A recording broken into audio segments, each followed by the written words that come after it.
lo de la sesión antepasada, que no pudimos conectarnos, así que vamos a estar recuperándola este día y pues viendo algunas partes bien importantes dentro de lo que es la parte interpretativa, la parte exegética. Ya vimos lo que tiene que ver con el contexto temático. Por ahí les dejé un video que tenían ustedes que ver y algunos, la mayoría me mandaron su apreciación a modo de resumen y les agradecemos. Hubo unos resúmenes que estuvieron muy concretos, muy buenos.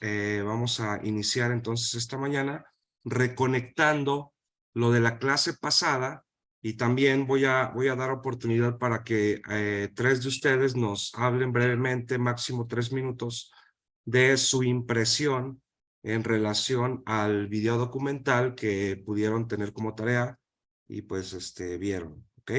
Entonces, pues, ¿qué fue lo que vimos la clase pasada? ¿Sí recuerdan lo que vimos la clase pasada en relación al contexto temático de adelante, de atrás para adelante? Ahora vimos la parte de la polisemia, vimos también vimos el cuadro de contextos que incluso yo sugerí que si pudiesen, lo pudieran imprimir y tener en una tarjeta de trabajo enmicada, porque eso nos va a ayudar bastante a la hora de interpretar. Ahora recuerden que yo les dije que cuando tuviésemos una sesión, la parte panorámica, el resumen, ustedes pueden olvidarse de todo lo que dijimos en la clase, en la materia, pero lo que sí deben de recordar objetivamente son los 4 puntos del círculo hermenéutico, que es el contexto temático, el trasfondo histórico, el análisis lingüístico y la unidad de la revelación. Eso lo debemos de tener de memoria sí o sí cada que vamos nosotros a elaborar un trabajo exegético, un trabajo hermenéutico. Acuérdense, entonces damos la pauta para identificar que la hermenéutica y la exégesis están íntimamente ligadas. Están íntimamente ligadas en relación a que en la hermenéutica nosotros tenemos un acercamiento al texto y en la exégesis nosotros tenemos esta parte de hacer zoom y regresar, ¿ok? Al final de este tiempo, mañana concluimos con esta materia de hermenéutica, pero lo que hicimos en consenso con rectoría fue que la siguiente materia, que es exégesis, le vamos a seguir dando continuidad al manual, y la exégesis plantea el hecho de poner mucho énfasis al análisis lingüístico gramatical y nos vamos a estar deteniendo para ver algunas presunciones, pero también algunas identificaciones en torno a la parte lexicogramatical. ¿Ok? De manera entonces que, bueno, un voluntario que nos recuerde algo más que vimos la clase pasada, por favor.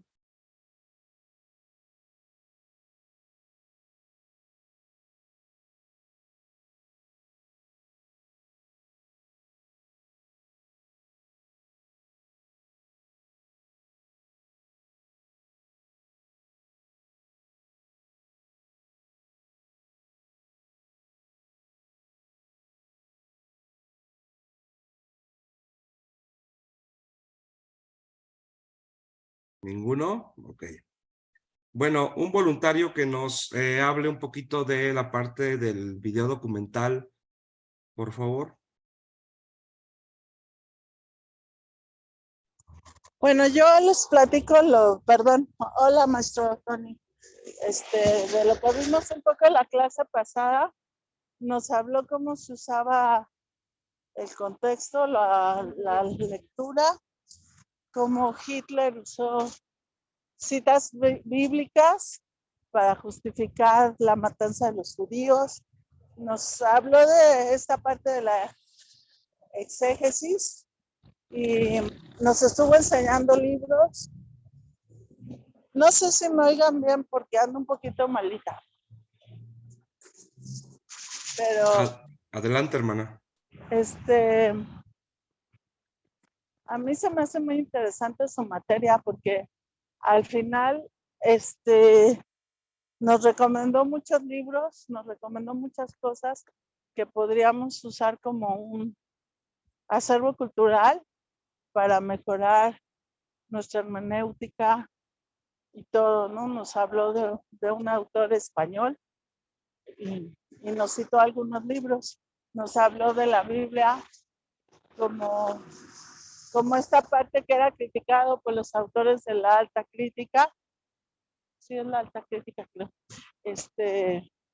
Y cómo se refutaban la parte, pues, de si era verdad o no era verdad la Biblia. Y entonces nos puso a consideración una serie de citas que ya habíamos sacado como tarea, donde vienen, bueno, yo las saqué en la tarea, que sí se la mandé, espero que sí se las haya mandado, pero no, sí se las mandé.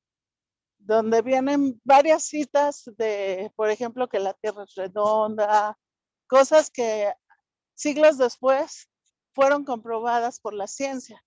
Entonces nos habló de muchas cosas de esa parte, de cómo este libro es veraz, es auténtico, y cómo poco a poco, por medio de la hermenéutica, por medio de la manera en que escribieron, por medio del contexto, pues vamos comprobando la veracidad de la Biblia. Bueno, hasta donde me recuerdo. No sé si estoy bien o mal o me regreso, maestro. No, está muy bien, hermana. Qué bueno que hace esas aportaciones.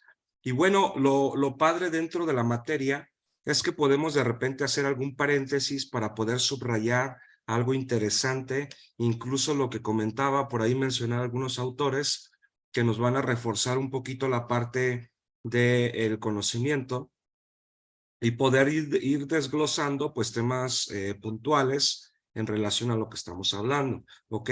Entonces, de una vez les comento para la materia, lo que van a hacer ustedes para el cierre de materia de hermenéutica es que van a tomar un texto bíblico y le van a aplicar las herramientas que hemos visto hasta el momento.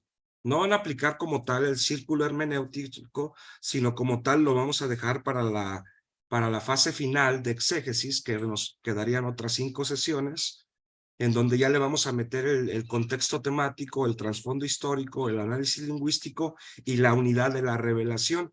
Ahora, como es un curso súper panorámico, porque sería imposible reducirlo a 10 sesiones y hablar de hermenéutica y de exégesis, lo que prácticamente en un seminario nos llevaría 2 o 3 años, pues es prácticamente imposible, pero lo que sí tenemos es la parte del nexo con el manual, entonces eso nos ayuda. Por eso yo siempre sugiero que antes de tomar la sesión ustedes hayan leído ya la clase y tenemos la ventaja de tener el manual, entonces llevamos un poco de ventaja y si hay alguna duda, alguna pregunta que ustedes de repente les surja, ustedes aquí pueden externarla en clase o bien pueden mandarme un audio y hacerme alguna pregunta y podemos ampliar un poquito el conocimiento en ese sentido.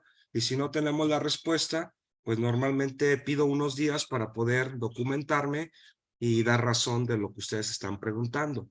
De manera entonces que voy a seguir compartiendo ahorita el manual, pero lo que sí me parecía muy interesante era poder conocer la parte de la línea cronológica del pensamiento, sobre todo de estos siglos pasados. Por eso les había dejado el poder ver el video.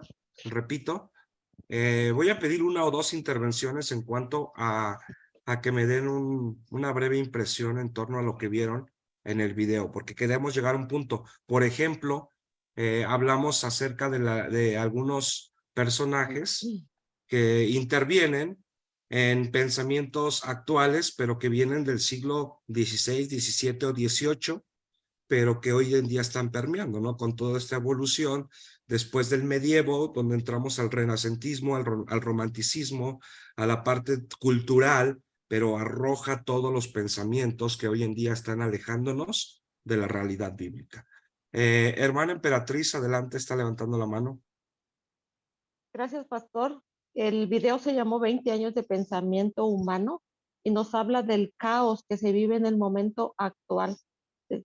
Y nos lleva también a un pensamiento de Napoleón Bonaparte, donde dice que el que no conoce su pasado está destinado a repetirlo. A mí esta frase me quedó ahí muy grabada porque es verdad. Eh, si no conocemos lo que hubo antes de nosotros, pues estamos destinados a ir también a repetir esa situación. Empezó con la era romana, que fue el año 453 antes de Cristo, y esto se dio en Italia. Ahí estaba ausente de leyes, pero posteriormente ya hubo un rey, un emperador. Eran politeístas y ahí se empezó a hablar del derecho romano que hasta la fecha todavía los abogados lo llevan como materia. Eh, y después nos lleva a la Edad Media, que fue del 476 con la caída romana hasta 1472 con el descubrimiento de América. Aquí ya se habla de la monarquía, ya se hace un rey con poder absoluto, se implementa el sistema feudal y se empiezan a ver ya como la diferencia de clases, donde el rey está por encima de todo, hasta abajo los campesinos, en medio el clero, el gobierno. Eh, Aquí en esta época de la Edad Media nace ya la Iglesia Católica Romana y tiene mucho poderío. Luego ya nos viene el Renacimiento, aquí ya hay otro pensamiento y aparecen ya las obras como de Miguel Ángel con su David, que personificaba al hombre perfecto, pero que no era el David de la Biblia, porque mucha gente así lo hemos creído. Eh, y aquí ya se empieza a cambiar igual el pensamiento, ya se empieza a hablar de la Biblia como la verdad, la cultura, la moda, se empieza a fundar ya el precapitalismo. Luego ya viene una época que se llama la Reforma, donde aquí ya surgen los papas, por ahí del siglo XV, y aparecen ya otros pensadores como Martín Lutero y otros más que menciona ahí, y empieza a haber ya como una transformación de la Biblia, sobre todo porque no están de acuerdo en todo el dogma que enseña la religión católica, y a todas estas personas se les llama herejes, y empieza el pensamiento humanista. Aquí ya se habla de un Dios verdadero y que solo a él se le debe de dar la gloria. Luego ya viene la era científica, que aquí se establecen los principios, hay ya mayor conocimiento, ya se habla precisamente de científicos como Galileo, Copérnico, eh, Pascual en las matemáticas y todos estos pensadores. Aparece Isaac Newton, estudia la velocidad del sonido, la gravedad de la Tierra, eh, pero se habla también de la caída del hombre y que nos lleva la religión y la fe, las artes y las ciencias, como que hay un despertar en esta época. Aquí ya se empieza a hablar de que el hombre no está solo, sino que Dios está en medio de todo esto. Luego viene la era sin la, sin razón. Dice que aquí ya se habla de que el hombre nace libre y que él mismo se va aprisionando. Aquí ya aparece el Marqués de Sade, que es una persona obscena, corrupta, de él sale el sadismo, y empieza a hablar ya de otros personajes del existencialismo. Luego ya viene la época del posmodernismo, que es a finales del siglo XX. Aquí ya hay otras corrientes, es cuando ya inicia el caos general, la tecnología que se está viviendo ahora, corrientes filosóficas, y que esto se está viviendo desde finales del siglo XX hasta el día de hoy, donde ya no hay una verdad absoluta, todo es relativo. Los textos literarios, históricos deben de ser cuestionados. Y entonces en este momento, pastor, es cuando ya todo dice, es como individualismo. eh, Hay muchos jóvenes con pensamientos diferentes y estamos viviendo precisamente esa época del posmodernismo, donde la mayoría de cristianos ahora estamos en el continente americano, en países tercermundistas. Y bueno, es todo lo que más o menos entendí. Es un video con mucha enseñanza, con mucha, que sí nos hace reflexionar, pastor, de todo lo que hemos venido viviendo y a lo que ha dado pauta, pues, a lo que ahora estamos viviendo. Ok, muchas gracias, hermana. Pues prácticamente nos dio la panorámica del contenido del video. Entonces, ¿por qué les dejé este video? Porque en este video hay una sucesión temática, si ustedes se dieron cuenta. Este video es el resultado de varios meses de investigación, el cual estuvimos haciendo y tratamos de resumirlo porque hice una monografía de más de 100 páginas en relación a estos pensamientos, pero sobre todo a la parte en cómo vamos desglosando los temas.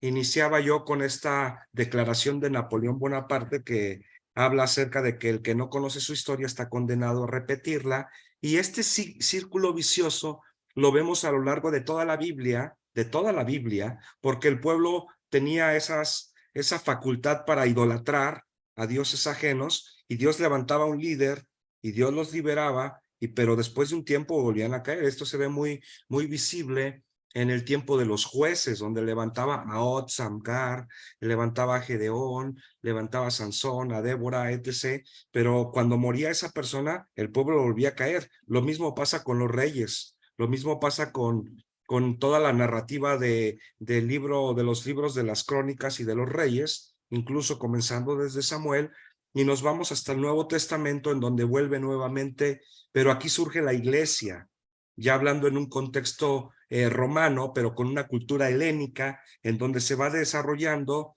el cristianismo en los primeros 4 siglos, porque es hasta 313 cuando Constantino oficializa el cristianismo como la religión oficial de Roma, y comienza el catolicismo por ahí del concilio de Constantinopla en el año 386 después de Cristo, y entramos en materia de que la Biblia fue encapsulada, fue encadenada. Hay una película que nos habla mucho de esto en torno a las abadías, el contexto en el que solamente los altos clérigos tenían acceso a ella, y esta película que se llama En el nombre de la rosa nos narra la fase del trasfondo histórico de este periodo del tiempo. Entonces, nos vamos ubicando 2 puntos.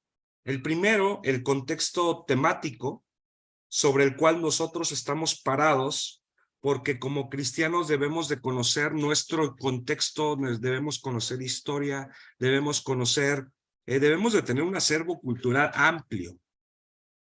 El exégeta debe de tener un concepto cultural, porque no solo va a interpretar la Biblia, sino que va a proponer un cambio de vida a las personas que nos estén escuchando, porque es la finalidad de la exégesis, no solamente hacer la investigación, sino darla a conocer a través de ¿qué? De un estudio, de una prédica, de un libro, de una monografía, de una tesis, de una tesina, de un escrito, de un panfleto, etc., etc. Es la finalidad de la exégesis. ¿Qué es lo que hace la hermenéutica? Extrae la esencia de un texto, pero la comunica. Es ahí cuando nosotros recordamos los 3 puntos de la hermenéutica, que es qué me habla, cómo lo aplico, ¿ok? ¿Qué voy a hacer con lo que sé y cómo lo aplico?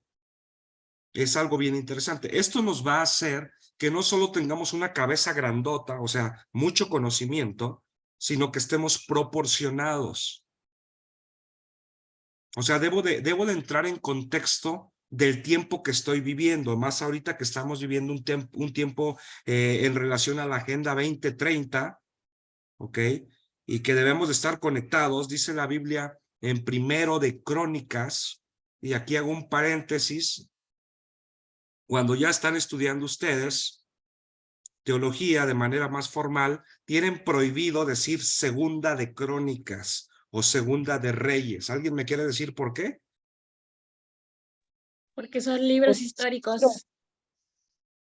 Muy bien, porque no son epístolas ni son cartas. Así que si yo los escucho por ahí predicar y ustedes dicen vamos a segunda de Reyes o segunda de Crónicas o segunda de Samuel, les voy a mandar una oración y decirle, Señor, te lo llevas o te lo mando, ¿ok? Entonces, ilumínalo o elimínalo, porque no es carta ni es epístola. ¿Cómo se Eso diría, maestro?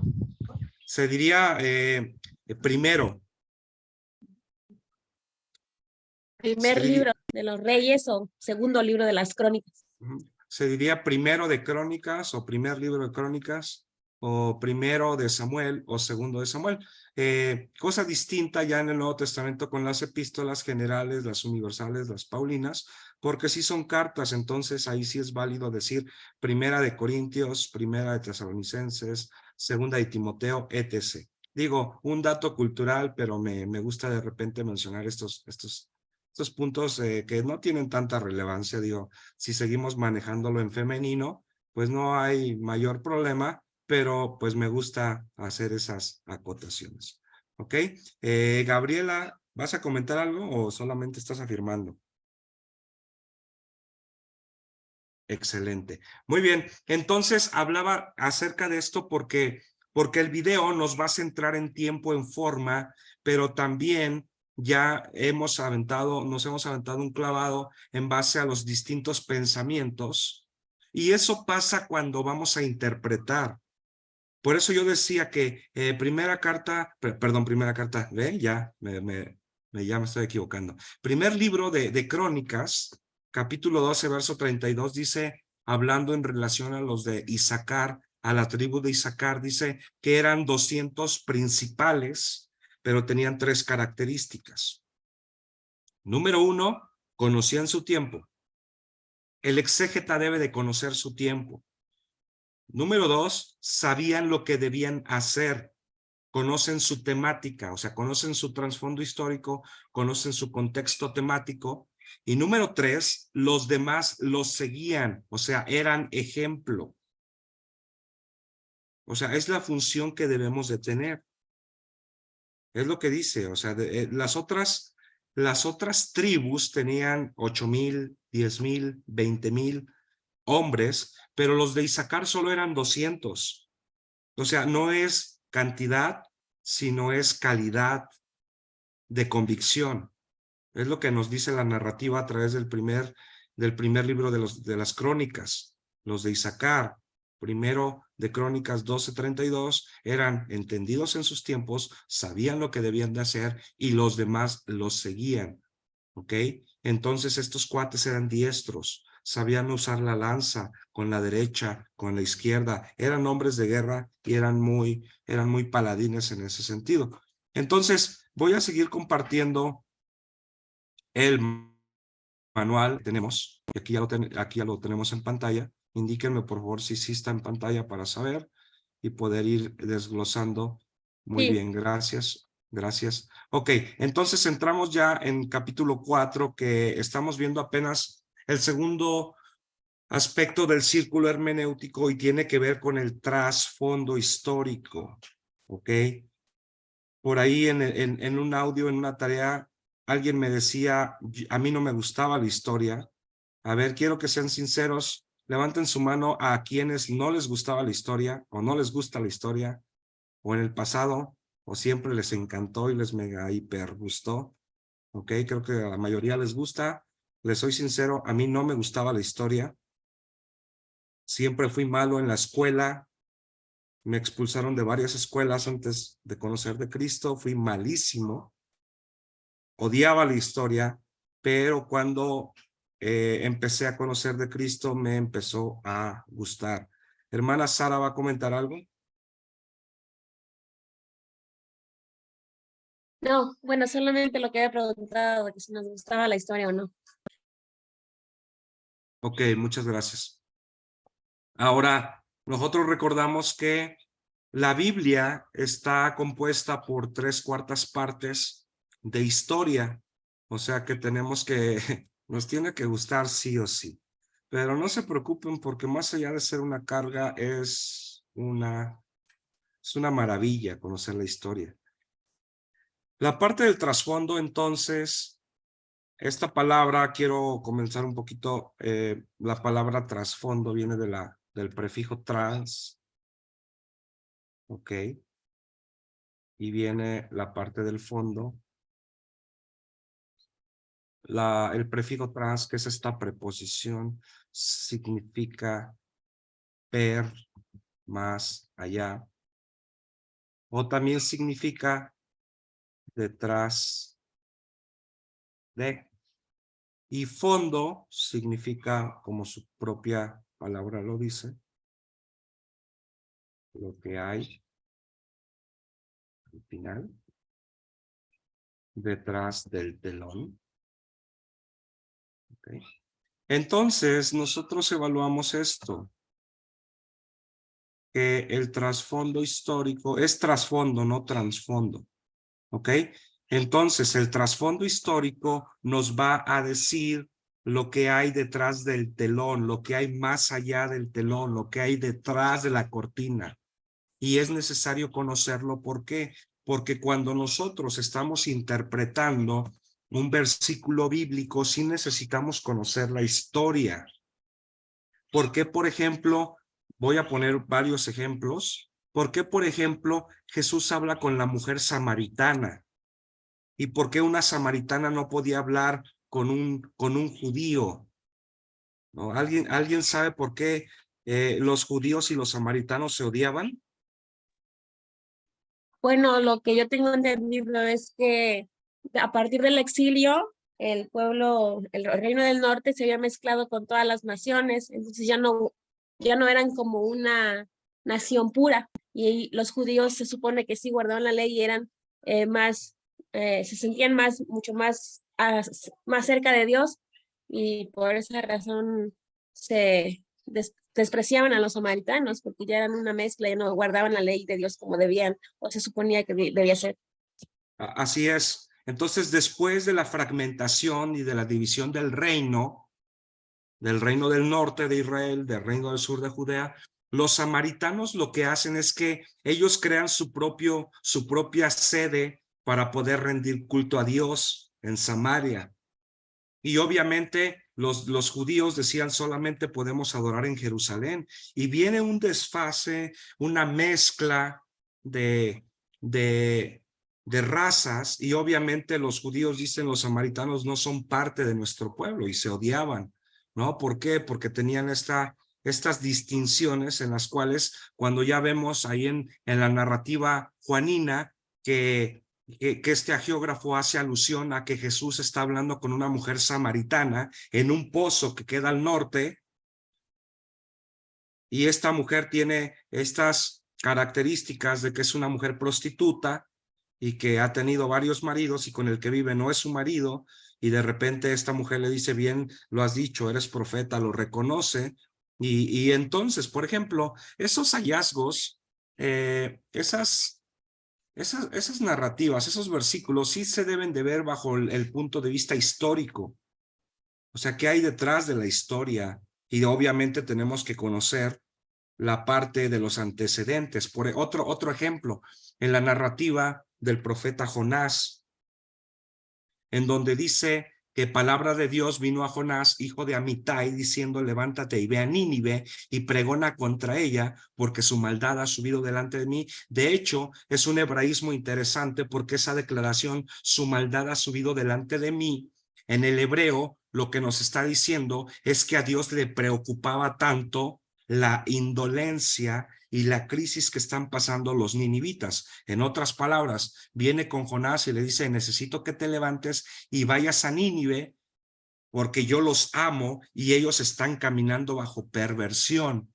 Ahora, el trasfondo histórico nos lo va a dar el libro del profeta Nahum, capítulo 3. ¿Alguien quiere ayudarme, por favor, para poder ver la descripción? Porque se nos hace muy fácil tachar a Jonás de rebelde, de desobediente, de arcaico, de fatuo, de imprudente. Y decimos, ¿cómo es posible que Dios le dijo que vaya a Nínive? Y este pastor se va a Jope, O sea, se traslada a 80 kilómetros, paga su pasaje para aventarse un crucero al Mediterráneo, para llegar a Europa, para llegar a Tarsis. De hecho, el trayecto no era para nada sencillo porque iba a arriesgar su propia vida y Nínive le quedaba a una distancia aún menor. Pero ¿cuál es el trasfondo? O sea, ¿qué hay detrás del telón en relación a la parte histórica? ¿Alguien tiene Nahum capítulo 3 que nos haga favor de leer, por favor? Sí, hermano. Dice, Gracias. Ay de ti, ciudad sanguinaria, toda llena de mentira y de rapiña, sin apartarte del pillaje, chasquido de látigo y fragor de ruedas, caballo atropellador y carro que salta, jinete e ñezo y resplandor de espada, y resplandor de lanza, y multitud de muertos, y multitud de cadáveres, cadáveres sin fin, y en sus cadáveres tropezarán, a causa de la multitud de las fornicaciones de la ramera de hermosa gracia, maestra en hechizos, que seduce a las naciones con sus fornicaciones y a los pueblos con sus hechizos. Heme aquí contra ti, dice Jehová de los ejércitos, y descubriré tus faldas en tu rostro, y mostraré a las naciones tu desnudez, y a los reinos tu vergüenza. Hasta ahí, hermana, gracias. Okay. Si seguimos leyendo, la va a seguir describiendo. Entonces, es una construcción histórica de la nación y del pueblo ninivita. Pero fíjense cómo la empieza a describir. Dice que es una ciudad sanguinaria, llena de rapiña. Dice chasquido de látigo y fragor de ruedas, caballo atropellador y carro que salta. O sea, en el tiempo de Jonás, el imperio más sanguinario, el imperio más devastador, el enemigo número uno, el enemigo público número uno del pueblo de Dios era Nínive. Estos tremendos lo que hacían era que llegaban a un lugar, sitiaban el lugar, mataban a los hombres, pero no solo los mataban, sino que abusaban sexualmente de las mujeres, mataban a los niños. Escuchen, está fuerte, pero lo tengo que decir. Descuartizaban a los niños, a los hombres les cortaban la cabeza, llevaban las cabezas, las apilaban y hacían montañas de cabezas. Y después de ahí tomaban las cabezas y al siguiente pueblo que iban a conquistar, llevaban las cabezas y las amontonaban en montañas y declaraban que eso mismo les iba a ocurrir. Ahora, aquí surge algo interesante. Ellos odiaban al pueblo de Dios, odiaban al pueblo de Jonás. Ahora, viene palabra de Dios a Jonás, hijo de Amitai, diciendo, levántate y ve a Nínive a predicar. Pregunta, ¿qué hubiera hecho usted? Lo mismo que Jonás. Huir para salvar tu vida. Hermanos, si no queremos entrar a predicar a los reclusorios, no queremos predicarle al limpiaparabrisas, no queremos predicarle al vecino. ¿Usted cree que vamos a hacer o sea, es algo, yo no justifico a Jonás, porque Jonás es el líder en su momento, es el profeta, y cuando Dios le dice, ve a Nínive, él se va, porque Nínive queda en la parte noreste, y se va para Jope, que queda en la parte suroeste, a Jope, a un puerto, y paga su pasaje, se sube al barco y se avienta al Mediterráneo. Y ya conocemos la historia. Pero esto es de lo que hay detrás de la historia. Pregunta, ¿creen que sea importante conocer la historia de cada texto? Claro. O sea, claro que sí. O sea, por ejemplo, no podemos leer el Salmo 23 sin saber dónde está David, dónde lo escribe. No podemos leer el Salmo 51 sin conocer la famosa historia de Natán actuando en un don de ciencia, porque no es profecía, y si quieren conocer más, aviéntense un diplomado en carismata, que también aquí en la universidad se da, para conocer los dones y sus funciones. Y Natán viene y le cuenta esta historia y le dice a David, tú eres ese rey que merece la muerte, pero todavía pasa un año y después de ese año David escribe el Salmo 51, donde dice, no apartes de mí tu espíritu, crea en mí un corazón nuevo, limpio, límpiame con hisopo, borra mis rebeliones. Ahora, ¿qué está pasando?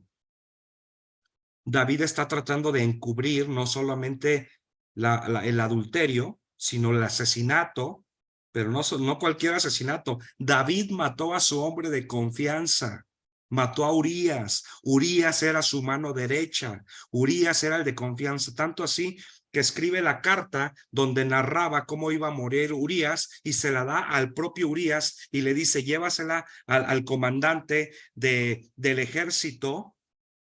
Pero ahí mismo, en la carta que le da a Urías, iba la sentencia. O sea, es algo increíble porque David se degradó tanto que después muere el hijo, y David sí llegó a ser un buen rey, pero llegó a ser un pésimo padre. Nadie lo querría como padre, porque los hijos hicieron lo que quisieron. Uno de ellos abusó a una de sus hijas y después tuvo que venir otro hijo y matar al abusador, y el reino se le divide. Uno de sus hijos le divide el reino, y estamos hablando de que todas esas repercusiones tienen consecuencias hasta el día de hoy. Por eso hablamos de judíos y samaritanos, pero viene a consecuencia de esto. Ahora, no podemos leer el Salmo 51 sin conocer lo que yo estoy diciendo. No tendría sentido. El salmo más conocido: Jehová es mi pastor, nada me faltará. En lugares de delicados pastos me pastoreará. Confortará mi alma, me guiará por sendas, etc., etc. No podemos leer ese salmo ni predicar del mismo si no conocemos el tiempo de David en la cueva de Adulam, donde llegaron enlutados, amargados, o sea, lo peor llegó ahí, y él los discipuló, y de ahí surge el ejército de los 40 valientes que nunca perdieron una sola guerra. Él está siendo perseguido por varios años, Saúl le quiere quitar la vida. Entonces, cuando dice Jehová es mi pastor, lo que está diciendo, Jehová me cuida de la persecución del rey y de lo que me está ocurriendo, o sea, y toma más sentido. Tu vara y tu callado me infundirán aliento. Trasfondo histórico: la vara simboliza la parte de la disciplina, el callado simboliza la parte de la guía. Entonces hay que tomar en cuenta esas connotaciones históricas. Entonces, voy a seguir compartiendo, pero es muy importante la parte de lo que hay detrás del fondo histórico. Entonces, consideraciones esenciales. El trasfondo histórico es elemental dentro del método sistemático de la interpretación de un texto, ¿ok? Ya que nos va a proporcionar el margen panorámico de las situaciones que se está viviendo en ese momento en el cual el hagiógrafo escribió. Y es muy necesario que el intérprete se sumerja, fíjense, en tiempo, en lugar y en contexto. ¿Para qué? Para conocer el significado original de lo que está pensando el hagiógrafo. Y aquí nos convertimos ¿en qué? En investigadores exhaustivos y en detectives. Me gustó poner esto. O sea, nos convertimos en detectives que estamos indagando, estudiando. Nos convertimos en peritos exegéticos. Vamos a llegar al lugar de los hechos y vamos a hacer una investigación pericial de lo que ocurrió. Vamos a ver qué está pasando, el año, el contexto cultural, el contexto social, religioso, económico. Por ejemplo, en el estudio, por ejemplo, de cuando Jesús llega y están los endemoniados gadarenos, ¿sí se acuerdan? Que llega ahí a esta parte, a las orillas del arrecife, en el mar de Galilea, y están los endemoniados gadarenos, ahí en Gadara, y él los libera. ¿A dónde se van los demonios? A los cerdos, pero A los un cerdos. texto dice que es uno el endemoniado y en otro texto dice que son dos. Eso es algo que a mí me ha quedado como pregunta. ¿Cuántos eran, pastor? Bueno, ahí hay que hacer una comparativa, porque tiene que haber, a esto se le llama que tiene que haber un parangón, o sea, un paralelo, porque o sea, se está narrando, me parece que lo narra Lucas, si no me equivoco, lo narra Lucas, en donde habla de que los endemoniados están y quieren ser libres, y de repente llega Jesús. Déjenme lo busco.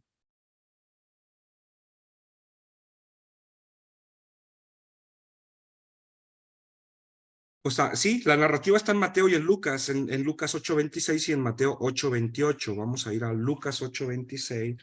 Quiero comentar un dato interesante. Lucas 8:26.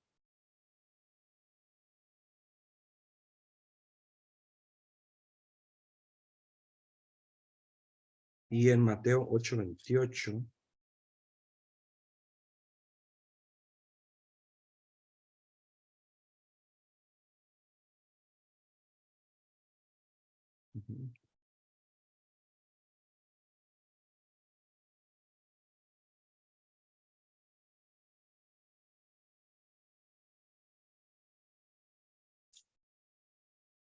¿Quiere que lea el pasaje? Hermano? Voy para allá, por favor. Espérame un tantito.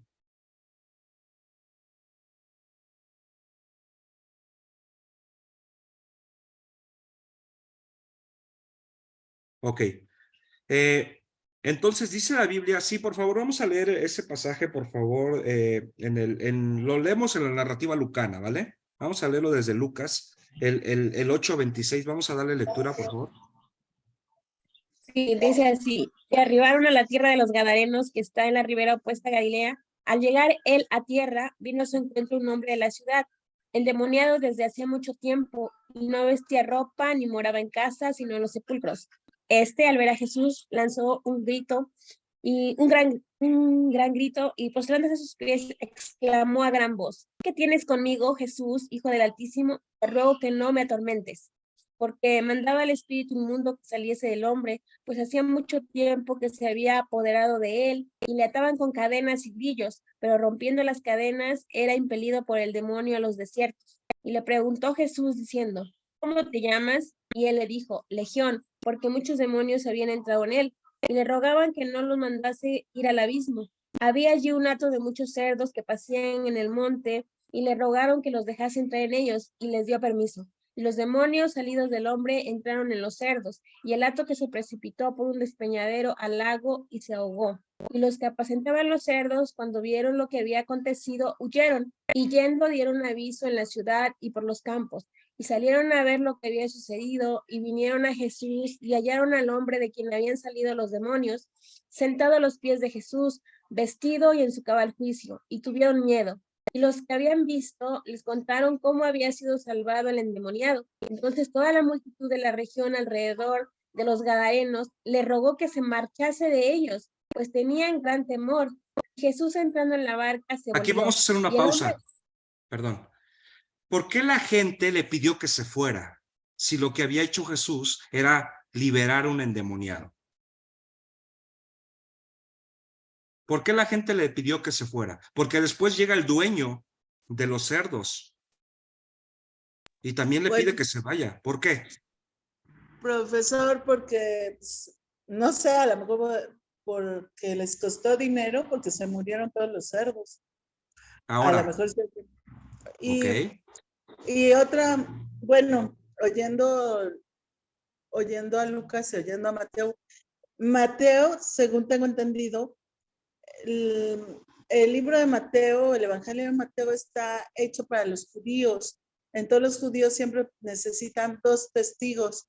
Entonces dicen, no sé, que por eso Mateo siempre en lo que él escribe pone testigos, porque es judío.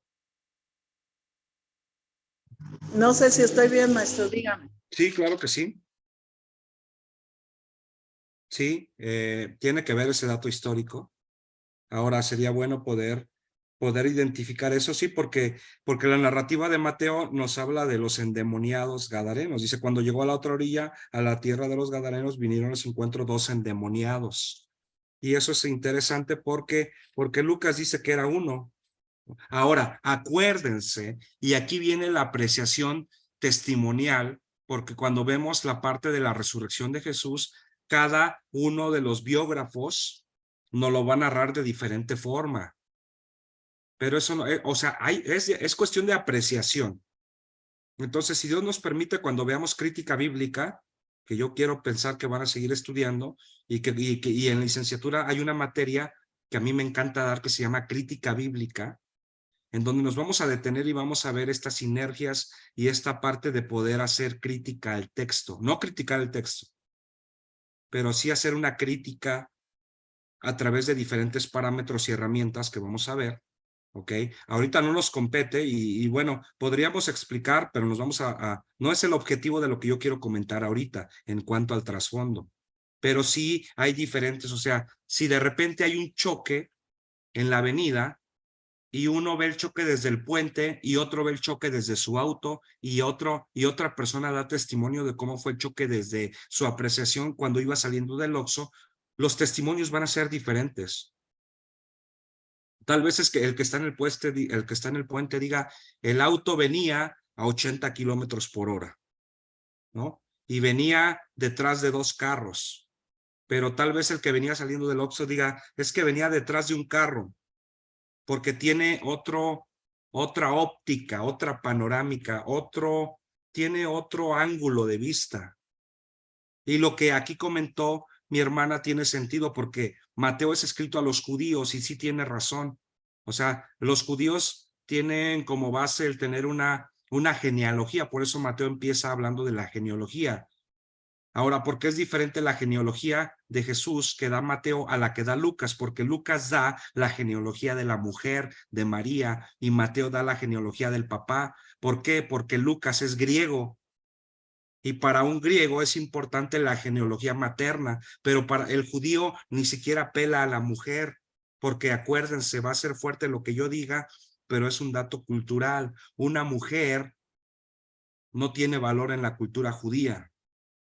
Quien viene a levantar el valor a las mujeres es Jesús, porque están apedreando a la mujer y le dicen que cayó en adulterio, pero la pregunta sería, bueno, no creo que haya adulterado por sí misma. ¿Dónde está el hombre? Pero nunca vemos al hombre siendo apedreado. Apedreaban a la mujer. Pero Jesús entra, la rescata y al final quien la debía condenar la perdona y le dice, ¿dónde está, mujer, los demás que te condenan? Yo tampoco te condeno. Y dignifica a la mujer. Dentro de su séquito de colaboradores, la mayor parte de las que están al final del pie de la cruz son mujeres. Quienes se enteran de la resurrección de Jesús son mujeres. Las primeras predicadoras son mujeres. Incluso hay un apóstol, mujer, que se llama Junias, y esto desacredita lo que dicen los cesacionistas del séquito reformado, donde están varios teólogos muy buenos, muchos de ellos son muy buenos teólogos históricamente hablando, como John MacArthur, como John Piper, como el propio doctor Miguel Núñez, que son muy buenos para narrar datos teológicos, pero cuando hablan de la parte vivencial de la carísmata son pésimos, incluido Armando Alducin y otros teólogos, investigadores que tienen mucho conocimiento teológico, pero en ciertas partes, sobre todo carismáticas y neumatológicas, fallan de una manera muy, muy increíble. ¿No? Regresamos a la parte de la narrativa, porque quiero que tomemos énfasis en esto. Lucas nos viene diciendo esto que es para mí muy interesante, que está dentro del contexto, porque dice que después, déjenme ver ese versículo, el 38, y el hombre de quien habían salido los demonios le rogaba que le dejase entrar en ellos, pero Jesús le despidió diciendo, vuelve a tu casa y cuenta cuán grandes cosas ha hecho Dios contigo. Y él se fue publicando todas estas cosas, ok, déjenme ver dónde habla del dueño que llega.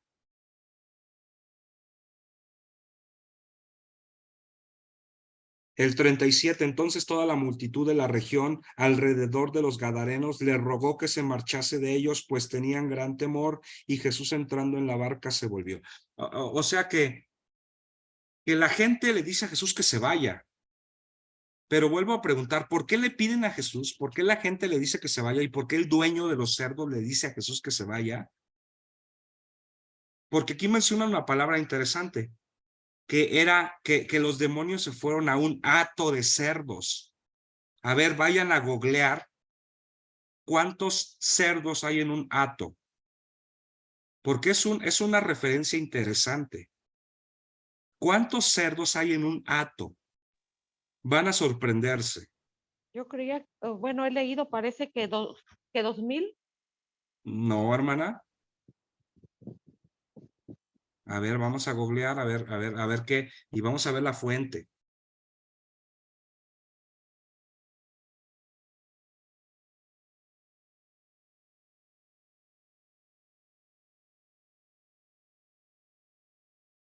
Marcos dice que eran como 2000. Ok, Marcos. Sí, Marcos 5:13. Ok, vamos a ver Marcos 5:13. ¿Los demás están googleando?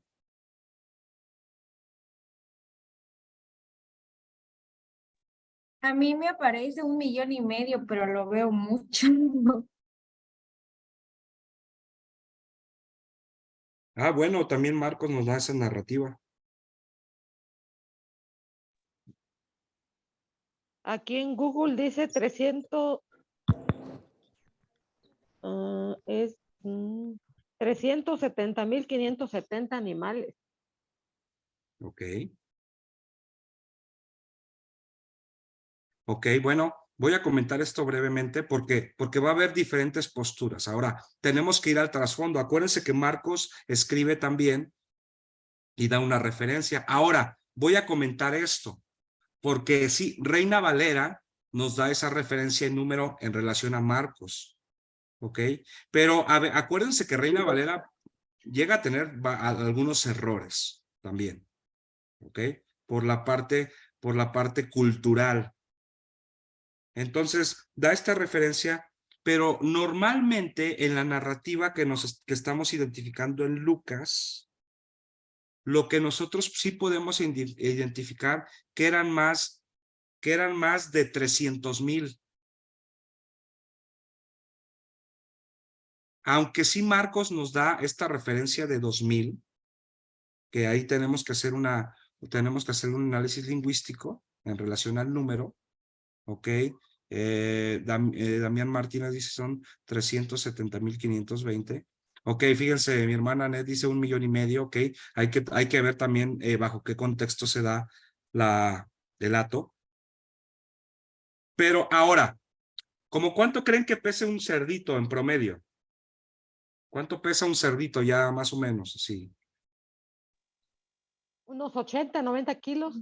Unos Vamos 80, 90. vamos a ponerle 80, porque hay unos que pesan 120, pero hay unos que pesan 60. Vamos a ponerle 80. Ahora, ¿cuánto cuesta un cerdito de unos 80 kilos? O sea, porque lo venden por kilo, ¿no? Va a serle el bodorrio, se va a casar, entonces vas a donde venden los cerdos. ¿A cómo te venden un cerdito? Porque quiero pensar que te lo venden por kilo, ¿ah? Pesa 80. Entre ¿Alguien más? 4,000 a 5,000 4,000 pesos. Ok, 2,000 pusieron.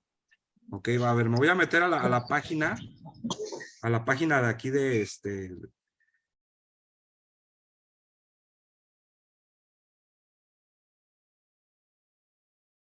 a la página de los precios de cerdo de Policultura de México. Vamos a ver en promedio. Bueno, varía. Por ejemplo, en Yucatán está en 41, en Veracruz en 35. Déjame ver de qué año, de 2023. Ok, estoy en la página de puricultura.com. Ok, aquí estoy en la página, mira. Entonces vamos a ponerle que cuesta unos 40 pesitos, ¿vale? Ahora vamos a multiplicar 40 por 80.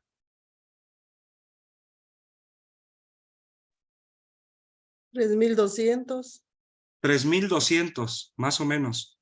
Ahora multipliquen 3,200 por 300,000.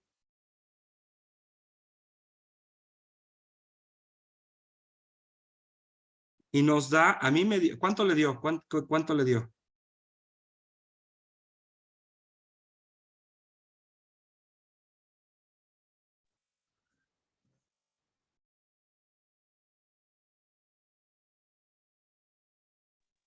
No sé, será como 9,600,000 Ujú. pesos o algo así.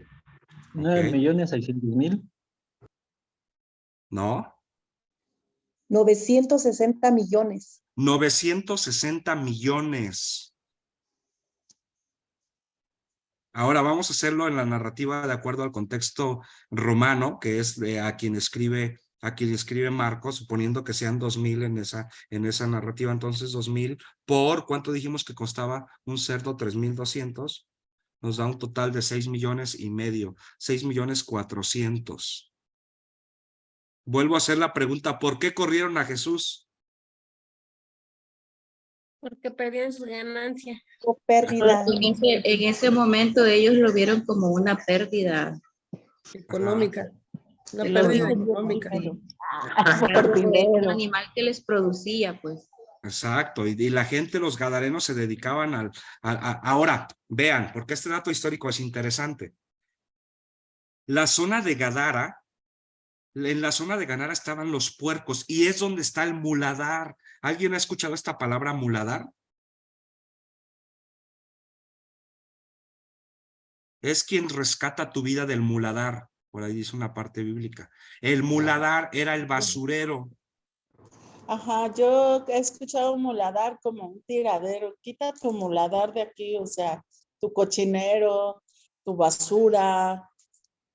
Ok, toda la basura de Jerusalén la llevaban a la parte norte, a Gadara, y aparte de que es un arrecife, aparte de que es más que un arrecife, es una zona donde hay mucha montaña y piedra, pero ahí los cerdos lo que hacían es que se comían la basura.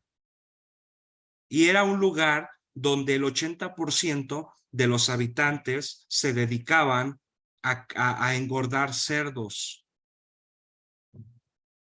Incluso muchos sí consumían la carne de cerdo, por eso los judíos también odiaban a estos gadarenos, porque decían son inmundos. ¿Ok? Ahora, estos cuates tenían una ganancia muy, muy increíble, porque además que los cerdos sí los vendían a otras naciones vecinas, o sea, era mucho billete. O sea, por eso, pero esto nos arroja el trasfondo histórico. Entonces vean cómo es importante, o sea, ya cuando nosotros vemos estas cifras decimos, pues entonces, o sea, ya tenemos otra perspectiva de lo que pasa con Jesús. O sea, se llevó, o sea, perdieron millones y millones de pesos, porque por eso dice la Biblia que la gente cuando lo vio le dijo que se fuera. Y toma otra escena. Voy a ver el chat. Aquí en Chiapas están 3,500. Ok. Varía un poquito, pero básicamente, pues ahí nos vamos dando una idea, ¿no? Voy a seguir compartiendo para que nos dé tiempo, ya se nos pasó una hora. Entonces, vean, nos convertimos en investigadores exhaustivos, ¿ok? ¿El propósito cuál es? Es que se pueda proveer al investigador las herramientas históricas necesarias, y aquí entramos en un plan de ver algunos métodos de interpretación, que aquí los tenemos, estos métodos. ¿Ok? ¿Qué es el método de la alta crítica? Que repito, es un método que surge después del siglo XVII, después de la Segunda Guerra Mundial.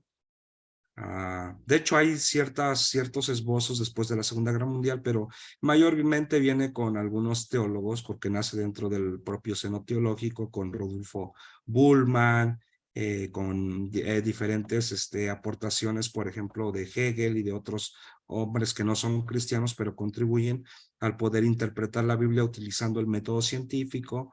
¿Ok? Entonces, el método de la alta crítica desmitologiza la Biblia, o sea, le quita todos los milagros. El método racionalista, el método alegórico. El método alegórico es cuando le damos una interpretación extra simbólica a un pasaje, y obviamente no es lo adecuado, no debemos de alegorizar.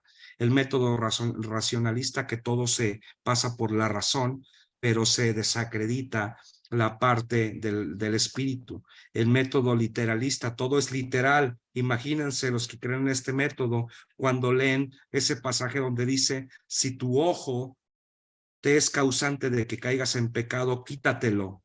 Los que interpretan literal, pues tendrían que quedarse tuertos. ¿no? Y habría Porque la muchos Biblia... tuertos en el día de hoy. Habría muchos tuertos, imagínense, o sea, y hay gente que lo toma literal. Hace tiempo vi una noticia en África donde un pastor llevó serpientes al culto, llevó víboras, porque hay un pasaje donde dice que hollarás serpientes y escorpiones, y él las llevó literal al templo y las tomó, y una víbora lo muerde y muere. Y muere. Digo, lo tomó literal y no podemos tomarlo literal. La parte del método dogmático. ¿Qué es el método dogmático? Que es cuando nosotros empezamos a hacer dogmas de todo. O sea, hacemos una institución. Acuérdense que cuando los judíos son llevados cautivos a Babilonia en el 586, ellos se van siendo muy religiosos, pero se van siendo muy idólatras, pero se van y regresan siendo muy religiosos. Es ahí en el periodo del silencio donde Judas Macabeo hace una revuelta y ahí comienzan los fariseos. Anteriormente en el decálogo había 10 mandamientos. Bueno, de 10 mandamientos, los fariseos hacen 613 mandamientos. O sea, le ponen mucho dogma. A tal grado de que, por ejemplo, ya en tiempos de Jesús son muy religiosos, que incluso el Shabbat, el día de reposo, no podían hacer nada, ni siquiera usar sandalias que tuvieran costura, porque el hilo pesaba ciertos gramos y al momento de que los judíos se ponían la sandalia y levantaban el pie para caminar, ya estaban cargando. Fíjense qué religiosos eran. Pero no vamos muy lejos. En la actualidad también hay gente muy religiosa, que si no te pones corbata no predicas. Ahora, quiero comentar esto. A mí personalmente no me gusta usar corbata. Es más, ni camisa me gusta casi. O sea, yo en la iglesia donde sirvo, mi playera, mis tenis, mis jeans, y yo ando así. Ahora, cuando me invita, ahora, porque es el contexto en el que yo sirvo. Entonces, cuando me invitan a predicar, siempre yo me encargo de saber cuál es la cultura de las iglesias. Entonces, ¿qué hago? Me pongo corbata y me pongo saco. Por amor y por cultura. O sea, no puedo decir, pues me cierro y yo no voy a usar camisa, no, porque voy a otra cultura, pero la corbata no te hace. Claro, no voy a llegar en jeans, no voy a llevar en shorts. O sea, no voy a llegar en camiseta a predicar o con shorts, ¿verdad? Entonces, tal vez esto tiene que ver mucho con la parte de dogmatizar. ¿Por qué? Porque no sé si les expliqué aquí a este grupo o a otro, pero me tocó en algún momento llegar a predicar a Veracruz y una hermana que la primera vez que fui estaba en el coro, la segunda ya no estaba en el coro y me dijo, y yo le pregunté por qué ya no está en el coro y ella me dijo, lo que pasa que cuando nosotros como mujeres estamos en el tiempo de la regla, tenemos que avisarle al pastor porque estamos en un tiempo de impureza y no podemos subir al altar. Y a mí me pareció una tontería, porque llega al grado incluso de avergonzar. ¿Cómo es que tú le vas a estar avisando al pastor de tus intimidades? O sea, es algo ridículo. Pero están aplicando mal un pasaje de Levítico donde habla de que cuando la mujer está en regla, está impura y tiene que pasar 7 días y tiene que ir con el sacerdote para purificarse y el sacerdote le tiene que dar el alta y entonces ya puede llegar al atrio. O sea, son cuestiones dogmáticas que no competen, no. Lo que nos hacen es incluso vernos como ignorantes. Entonces, digo, es algo muy sensible, pero no quiero comentarlo a modo de que digo, porque en algún momento, no sé si haya alguien aquí de Morelos. ¿Hay alguien aquí de Morelos? Ok, muy bien. Conoció entonces a la pastora Evita, ¿verdad, hermana? Sí la conoció, que partió con el Señor el año Sí, hermano. Sí, pasado. sí Sí, la conocí. precisamente en este mes. Ah, exacto. Y fíjense, la hermana Evita todavía, días antes de partir, que la hermana Evita para mí fue una mujer increíble que levantó iglesias, que hizo, o sea, una mujer increíble en el sentido de la palabra que fue usada. Pero en una de nuestras clases hablamos, bueno, mejor no lo comento porque no quiero hacer aquí tanto dogma, pero a lo que me refiero es que ella escuchó algo e hizo un cambio en su iglesia. Y le dijo al pastor Leví, a raíz de lo que estamos viendo en la clase de hermenéutica, voy a hacer este cambio en la iglesia para bien. Entonces es importante el poder identificar que irnos al liberalismo, no. Llevar una vida light como cristianos, tampoco. Pero tampoco podemos hacer de 10 mandamientos 613. O sea, no podemos hacer dogma de hombre, ¿no? Vamos a seguir adelante. Entonces, en este plano entendemos que tomamos en cuenta este método que a mí me ha dado mucho resultado. Bueno, ya vimos del método pragmatismo. El método pragmatismo habla de que si me funciona lo hago. El humanista, donde dejan a un lado a Dios y centran al ser humano. Y el naturalista, donde igual, o sea, muestran la parte ambientalista y como una suerte de panteísmo, que digo, no, si quieren un poquito más de amplitud en esto, les recomiendo el libro de Hermenéutica de José M. Martínez, un libro verde que nos habla mucho de esto. Sin embargo, pues no vamos a tomar el tiempo para ver todo esto, pero sí quiero tomar en cuenta las 8 preguntas de rigor que le vamos a hacer al texto. Acuérdense, somos investigadores y vamos a cuestionar el texto. ¿Qué, cómo, cuándo, dónde, quién, por qué, para qué y cuál? O sea, esas preguntas se las vamos a hacer al texto. Más abajo en el manual explico cada una de ellas. ¿Ok? Entonces, para dar respuesta es importante conocer el trasfondo. Ahora, aquí tenemos enfocado en el Nuevo Testamento. Fíjense, ciertos factores, en este caso tenemos 5 que nos van a ayudar. Número 1, el político. O sea, ¿cómo estaba la política? Que hoy en día la gente, los cristianos del año 2020, 23, no conocen de política. ¿Por qué? Porque dicen, no, yo no me meto en política, la política no es de Dios. Entonces quiten el Nuevo Testamento, el Antiguo Testamento. Pues hay que quitar a David, hay que quitar a los reyes, hay que quitar a Moisés, hay que quitar a José, que fue primer ministro de Egipto. Entonces los cristianos que dicen y que no se meten en política son cristianos que ignoran el propósito de Dios, porque si alguien tiene que conocer de política es el cristiano. Ahora, otra cosa es que nos metamos de políticos. O sea, si Dios no te mandó a ser político, no lo hagas. Pero si Dios te mandó, claro, estudia. Necesitamos licenciados en ciencias políticas que tomen los lugares estratégicos en la política y de ahí también predicar el evangelio. Entonces, que esto yo lo explico un poquito. Perdón, profesor. Adelante. Incluso también, por ejemplo, los jóvenes cristianos que estudian derecho también son criticados porque dicen que esa profesión no es para cristianos. Entonces, a veces sí se entra en contradicciones precisamente porque se ignora realmente los contextos, como usted acaba de mencionar, bíblicos, y solamente se habla así porque ya por tradición se reconoce que ciertas profesiones no son tan, digamos que tan morales, ¿no? En su ejercicio, y se da por sentado que los cristianos no deben estudiar esas profesiones. Así es, entonces caemos en un vínculo en el cual ciertas profesiones han sido tildadas de profesiones en donde se roba, en donde se miente, como en la parte de la abogacía, pero por ejemplo, o sea, sí necesitamos abogados. En la iglesia donde sirvo hay por lo menos 5 abogados y están sirviendo y de repente sí, sus experiencias es de, bueno, para todos se tiene que mentir, no, pero tenemos que hacer la diferencia en ese sentido. Porque entonces, ¿hacia dónde vamos encaminados?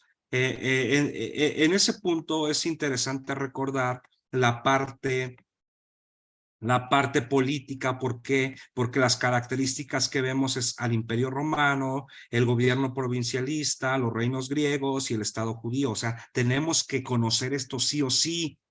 Y para esto les recomiendo el libro de nuestro Nuevo Testamento de Mary Tinney, que está muy increíble en ese sentido. Incluso les recomiendo otro libro que lo tenía por acá, pero hay bastantes libros.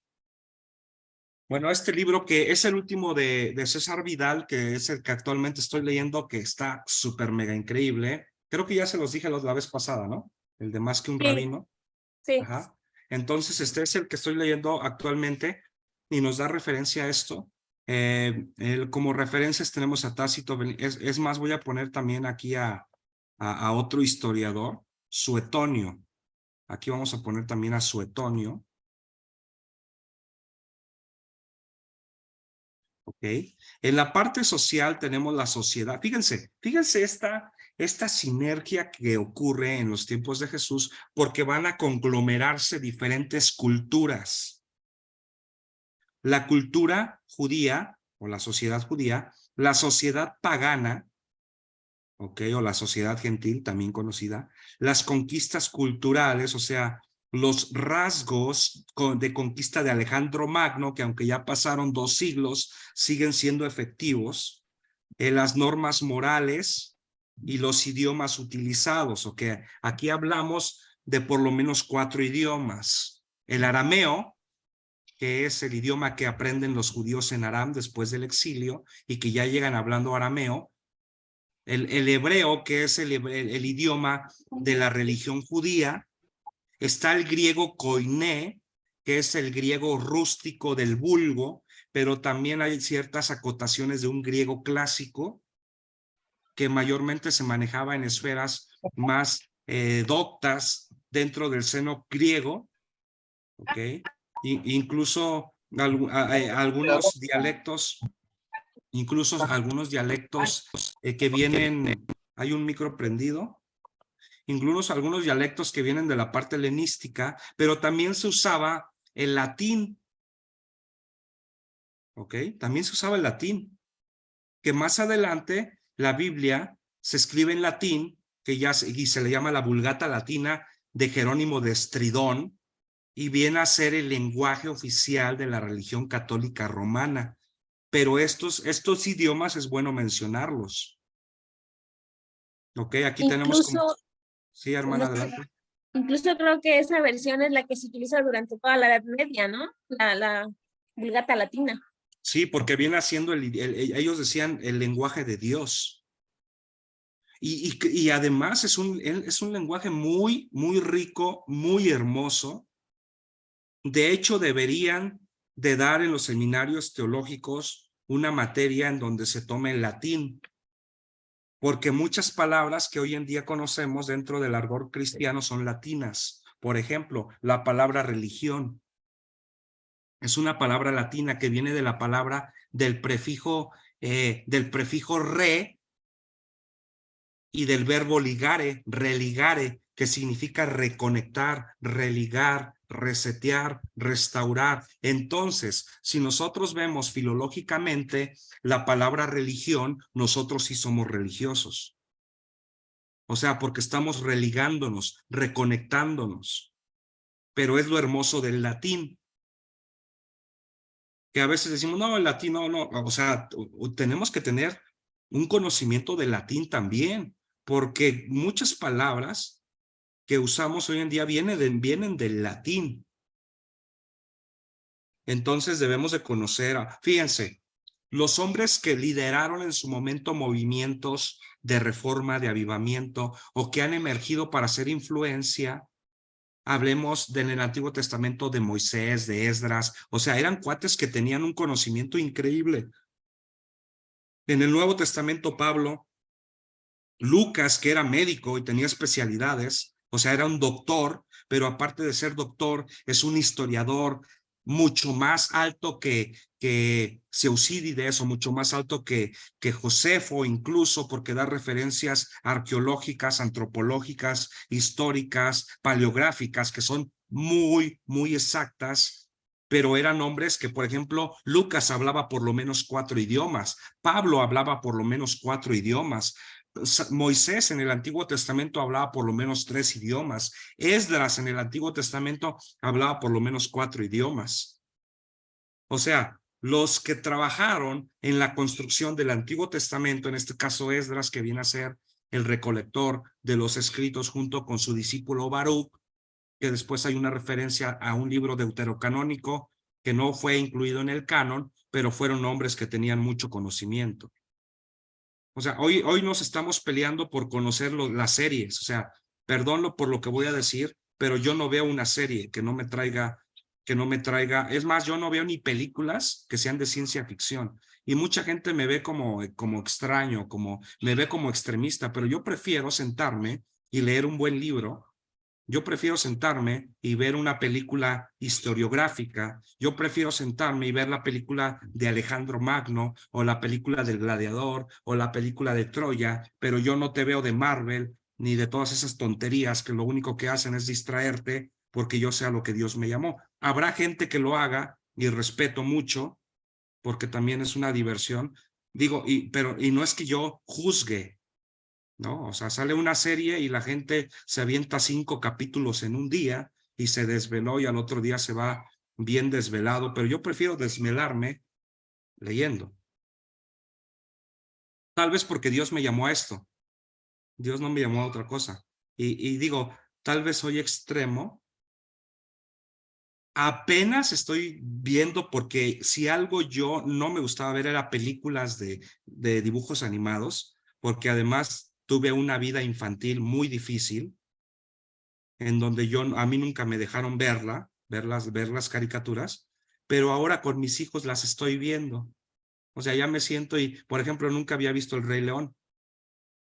Ahora, por efectos de mi paternidad, mi hija quiere estar viendo El Rey León y es la forma en que yo la veo, pero por tratar de invertir tiempo con mi hija. Entonces digo, bueno, tampoco hay que ser tan extremos, ¿no? Pero ya me estoy saliendo del margen y ya les estoy predicando. Ahorita vamos a pedir ofrenda y diezmo, hermanos. Y vamos a hablar desde acá. Hermano, todo esto que nos... ¿Perdón? No, todo esto que nos comenta es muy interesante, hermano, porque sí, efectivamente, muchas veces porque ignoramos todo este contexto, o sea, realmente muchos cristianos piensan que no hay necesidad de estudiar, que no hay necesidad de prepararse, y cuando escuchamos todo esto, o sea, realmente nos damos cuenta de que necesitamos estar preparándonos constantemente, o sea, porque realmente entre más conocemos, menos sabemos. Entonces, realmente esto es una gran riqueza, y a mí realmente me gusta mucho particularmente esta clase, precisamente porque nos confronta con nuestra situación como ministros, como predicadores, como en donde estemos sirviendo, y nos motiva y nos exhorta también a que sigamos preparándonos constantemente y no nos quedemos en lo que ya conocemos, porque no es suficiente. Claro, porque nos lleva, acuérdense que la hermenéutica nos lleva a vivir, a llevarlo a la práctica, a experimentar la verdadera hermenéutica y la exégesis en nuestra vida. Y por eso yo decía que nos lleva a poder tener un conocimiento general. Vuelvo a compartir lo que estoy proyectando. ¿Por qué? Porque debemos de conocer todo esto, incluso idiomas, ¿no? El tercer factor es el económico, donde vean cómo está organizado la parte del organigrama económico. Tenemos la agricultura, tenemos la pesca, los oficios, entre ellos los de ser carpintero, los de ser herrero, etc. Ok, tenemos la parte de los impuestos que se cobraba, si no mal recuerdo, en México se cobra un IVA del 16%, creo. Ahí me quedé yo.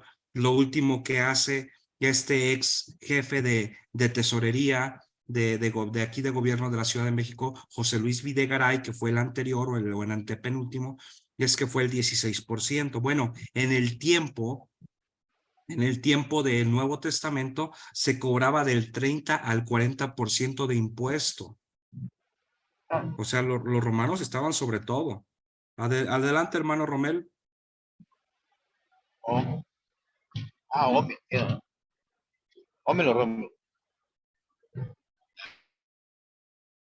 Ok, ¿va a comentar algo, hermano?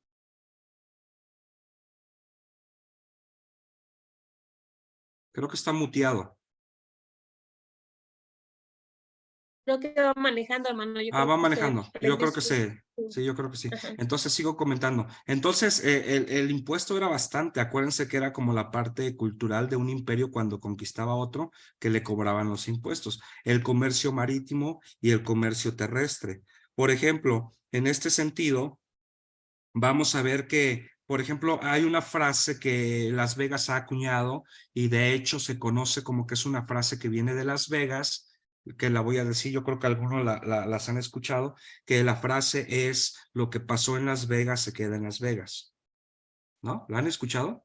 A veces en películas, ¿no? Lo que pasó en Las Vegas se queda en Las Vegas, pero es una frase que viene de Corinto. Porque Corinto es el centro de perversidades, de prostitución, pero también es comercio, porque era un puerto marítimo que conectaba Asia, Europa y África, y a la media luna fértil. Entonces, Corinto era una ciudad que nunca dormía, como es o sea, Las Vegas es el nuevo Corinto. No sé si alguien ha tenido oportunidad de ir a Las Vegas. Yo en un par de ocasiones visité Las Vegas en mi tiempo de no cristiano y no me gustaría hablar de lo que se vive en Las Vegas porque no es como tan agradable recordar todas las tonterías que hicimos antes de Cristo, pero es una ciudad llena de pecado, llena de un afloro de promiscuidad y hay mucho dinero también. Entonces ahí el que tiene dinero puede hacer lo que quiera sin ningún reparamiento, incluso por encima de la ley local. Ahora, Corinto es una ciudad donde lleva el evangelio, pero es una ciudad, es una metrópolis, y además hay prostitutas llevando a cabo la adoración a las diferentes deidades, como a la diosa Artemisa, a la diosa Diana, de hecho a la diosa de los Efesios, los diferentes templos que llevaban a la adoración de estos dioses paganos. Y cuando Pablo escribe a los corintios, porque los corintios empiezan a fluir en dones como ninguna otra iglesia, o sea, se convierten y empiezan a fluir en dones, y por eso Pablo hace una descripción de los dones en el capítulo 12 de su primera epístola, en donde menciona a los 9, pero en el capítulo 13 habla del amor, y en el capítulo 14 retoma la profecía y las lenguas. ¿Por qué? Porque tenemos que conocer la cultura de los corintios. Yo tengo un libro que es como de 500 páginas que habla única y exclusivamente de la cultura de los corintios. O sea, no puedes leer la epístola a los corintios y predicar acerca de los corintios si no conoces la cultura de los corintios. No puedes. O lo puedes hacer, pero te vas a quedar muy limitado. Y vas a predicar tal vez algo que no tenga nada que ver. O vas a predicar en torno a que las mujeres se tienen que poner velo cuando ni siquiera conocemos el orden cultural del por qué se usaba el velo en el contexto de la prostitución y de la adoración a la diosa Diana de los Efesios. Voy a manejar, pero sigo escuchando. Muy bien, hermano Damián. Entonces, de repente sacamos del contexto de que la mujer no puede enseñar porque se le es prohibido hablar en la congregación y que le pregunte a su esposo cuando llegue a su casa. O sea, es un versículo porque la mujer se salvará teniendo hijos, ¿no? O sea, muy machista el apóstol Pablo, pero desconocemos el factor cultural y entonces hacemos dogma de lo que originalmente el autor no quiso decir. Por eso nosotros entramos en que debemos de conocer esa parte social, económica, religiosamente hablando. Está el panteón grecorromano, la adoración al emperador, al famoso Curios, ¿no? Las religiones del misterio. En tiempos del Nuevo Testamento tenemos que ya se está dando el serintismo, el dualismo y el gnosticismo, que vienen a ser pugnas y herejías que están atacando la divinidad de Jesús. Por eso Juan comienza hablando en su epístola y dice: lo que nuestros ojos vieron, lo que nuestras manos tocaron, referente al verbo de vida, de eso hablamos. ¿Por qué? Porque el gnosticismo decía que Jesús era espíritu y que no había venido en un cuerpo humano, y que por lo tanto no sufrió. Sí creían en el Jesús, pero decían que era una emanación de un espíritu. Pero por eso la Biblia dice que tenemos que reconocer que Cristo vino en carne. Pero leemos ese versículo, pero no entendemos. No entendemos que en ese momento las herejías eran el gnosticismo, el serintismo y el dualismo. O sea, no, lo desconocemos y por lo tanto no vamos a tener una interpretación correcta de lo que está pasando. ¿Por qué de repente Pedro dice que nosotros debemos de esperar en el Señor, y aunque estemos pasando, que es necesario pasar por un tiempo de pruebas, y después de eso nosotros seremos bendecidos, porque se están dando más de 300 funerales al día, porque están matando a los cristianos, porque Domiciano, porque Nerón están matando a los cristianos, y porque hay un acelere en el crecimiento y vienen las 10 persecuciones romanas, pero nosotros los cristianos, gracias a Dios que estamos nosotros capacitándonos, pero la mayoría de cristianos desconoce incluso quién era Nerón, quién era Calígula, quién era Domiciano, Trajano, Nervo. O sea, conocen quiénes son los protagonistas de Marvel y conocen los personajes de la serie de Luis Miguel, ¿no? Hasta el nombre del perro conocen, pero no conocen el trasfondo histórico del contexto del Apocalipsis, no lo conocen. Y entonces piensan que de repente Juan se fue de vacaciones en un crucero a la isla de Patmos, sin pensar que está siendo exiliado por Domiciano, pero está pasando un tiempo verdaderamente caótico en un exilio que le está costando la vida, pero ahí tiene el sueño y la visión del Apocalipsis, que después es llevado a cabo y ahora es nuestro último libro del canon del Nuevo Testamento. Entonces vean la importancia del trasfondo histórico. Vean la importancia de lo que nos habla esta parte histórica en relación a la parte religiosa, y como referencias tenemos el Talmud, que el Talmud hace referencias a Jesús también, el Midrash, que es la interpretación rabínica, el Tanakh, que es el Antiguo Testamento, y de historiadores tenemos a Tácito, a Filón, a Flavio Josefo, y también tenemos a Suetonio, pero también tenemos al historiador Lucas, que es griego, y que es el único griego que es un geógrafo del Nuevo Testamento.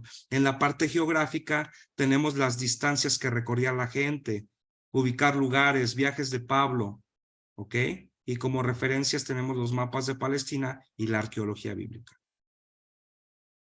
Entonces, en torno a todo esto, hay una relación entre el trasfondo histórico y el análisis lingüístico. Voy a comentar esto, que me pareció muy interesante. La parte histórica siempre estará pegada a la interpretación, siempre, siempre, siempre, siempre. O sea, hay que conocer historia. Y cabe mencionar, incluso en nuestro contexto, hay que conocer la historia de México. Hay gente que no conoce la historia de su país. Y le preguntas, ¿qué fue primero, la revolución o la independencia? Y te contestan cualquier cosa que está tan alejada, y uno dice, por eso estás como estás. O sea, no conoces ni la historia de tu país. Entonces, digo, eso nos lleva a poder saber que hay que leer, pero no solamente libros cristianos. Hay que leer el libro México Bárbaro, que nos habla de cómo se forma. Hay que leer El Otro Cristo Español de Juan M. Mackay, de cómo llega la colonización española aquí en México y por qué estamos como estamos, por qué se llevaron el oro y nos dejaron espejos, por qué Estados Unidos, con una historia de un poquito más de 200 años, tiene una potencia y está en una potencia mundial, pero no tiene historia. ¿Y cómo puede ser posible que México tiene las mejores playas del mundo? Tenemos minas de oro, tenemos minas de piedras preciosas, tenemos minas de plata, tenemos petróleo, tenemos arrecifes, tenemos de todos los ecosistemas, tenemos 5 ecosistemas, excepto la tundra, tenemos los mejores climas del mundo, o sea, tenemos la mejor comida del mundo, pero somos tercermundistas. O sea, ¿cómo puede ser posible que Estados Unidos no tiene historia? 200 años de historia. 200 años. ¿Cuál es la diferencia? Que a ellos, los ingleses que llegaron a las 13 colonias de los Estados Unidos no buscaban colonizar, buscaban expresión y libertad religiosa, y llegaron los seguidores de Wesley y formaron la Constitución de los Estados Unidos. Está fundamentada a través de Thomas Jefferson y de toda esta cúpula de hombres que tenían una conexión con la Biblia, y entonces establecen la Constitución basada en principios bíblicos, que yo lo comento en el documental. Hermana Sara, adelante. Y yo quería preguntarle sobre los libros que acaba de mencionar de historia, sobre los autores. Este es uno, México Bárbaro. Es un clásico, pero sí debemos de leerlo. El otro se llama El otro Cristo español, que es de Juan M. Mackay. Tengo bastantes, pero comento esos. Déjenme ver dónde tengo ese, para que se los muestre.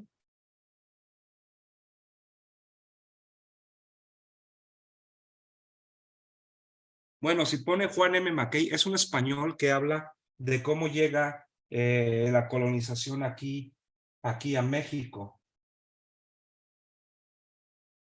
Y esto también, por ejemplo, esto de la colonización, mientras aquí en el continente americano nos llegaban los conquistadores, ya en el otro lado del mundo se estaba llevando a cabo la reforma. Entonces, por ahí también tenemos que ver la gran diferencia, ¿no? En cómo aquí nos llega un evangelio ya totalmente distorsionado, cuando allá ya se está reformando a la iglesia y todas las distorsiones que tenían en cuanto a las indulgencias y penitencias. Eso también es muy interesante. Exacto, o sea, a la par se está llevando a cabo. Ahora, ¿qué es lo que pasa? ¿Por qué nosotros recibimos el golpe de la colonización muy diferente a como lo reciben los Estados Unidos? Porque España no fue un centro de la reforma, o sea, España no aceptó la reforma protestante de Lutero e incluso se aventaron la contrarreforma. O sea, España le dijo que no. ¿Quiénes sí reciben la reforma? Suiza, Alemania, Francia, Inglaterra. ¿Ok? Pero España dice no. Incluso Italia también. Entonces, España, al no recibir la reforma, y a nosotros nos conquista España, pero a Estados Unidos recibe los ingleses que vienen huyendo por libertad religiosa. Por eso tenemos esa amplitud de manera increíble. Además, repito, de que hay varios factores culturales. O sea, esto, repito, ¿por qué lo comento? Usted puede decir, ¿qué tiene que ver con la hermenéutica? Todo.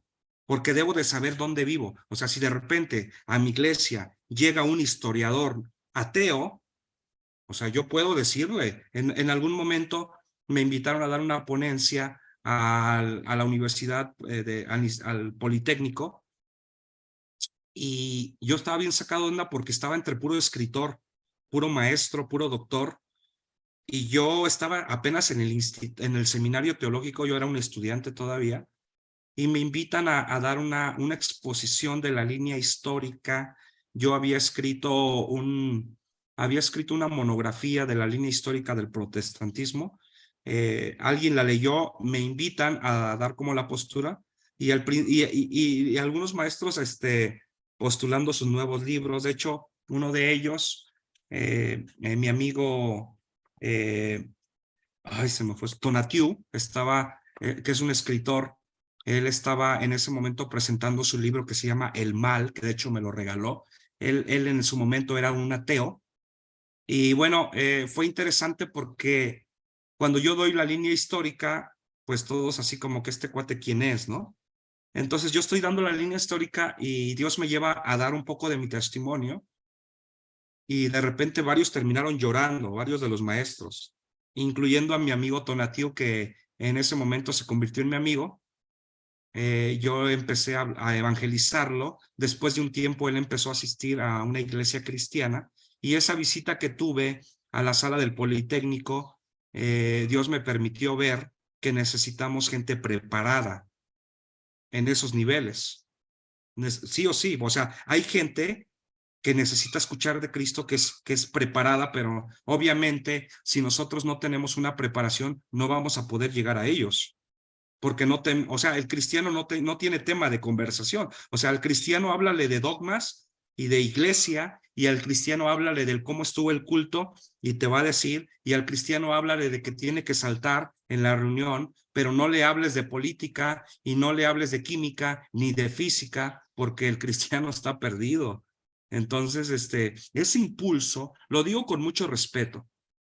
Lo digo con mucho respeto porque soy consciente de que necesitamos revolucionar a través del conocimiento, obviamente a través del espíritu, pero a mí me encantaría que a través de este curso en usted surja el deseo de decir, quiero seguir conociendo. ¿no? Mi pastor hace poco ponía un meme y decía, no te pongas a discutir con alguien que es más grande su pantalla que su biblioteca. O sea, que no le gusta leer. Y cuando yo leí, dije, hasta lo guardé y dije, pues después lo voy a publicar más adelante. Entonces, uno tiene que tener una cosmovisión un poquito más allá de la realidad que estamos viviendo. No los estoy regañando, hermanos, ¿eh? Y no estoy diciendo nada así como que es una indirecta, ¿no? Estoy solamente externando este punto porque más que una materia, a mí me encanta que sea un estilo de vida. También Entonces, eso, perdón, profesor, solo sí. quería comentar algo, que también eso tiene que ver con lo que dice el doctor César Vidal en alguna de sus entrevistas, que por ejemplo el cristiano no puede responder y no puede levantarse ante todas las amenazas que están surgiendo, por ejemplo, de esta comunidad LGBT, no puede levantarse y decir algo porque está sumida en una ignorancia. Entonces, cuando no sabemos las circunstancias y el peligro al que nos enfrentamos al no hacer nada al respecto de todas estas cosas que suceden, pues hay un gran problema, pero precisamente él menciona, dice, si el cristiano no se levanta y no hace nada, pues las consecuencias van a ser funestas. Exacto. O sea, no podemos abordar temas de actualidad si no conocemos. O sea, y los que están levantando la voz no son cristianos. O sea, tenemos a Agustín Laje, a Nicolás Márquez, a Pablo Muñoz Iturrieta, tenemos a Lupe Batallán, o sea, que son auténticos paladines y yo creo que Dios los está usando, pero nosotros solamente acudimos al Congreso cristiano. O sea, pero ¿cuándo fue la última vez que fuiste a ver una ponencia provida de un buen católico? Porque también hay católicos, hay teólogos católicos que mis respetos y que uno dice, wow, estos cuates son de más influencia que cualquier pastor cristiano que conozca, porque el punto no es llenar un estadio. Luis Miguel llena donde quiera que va, o sea se llenan las sedes y hay gente que paga hasta 10,000 pesos por un triste boleto.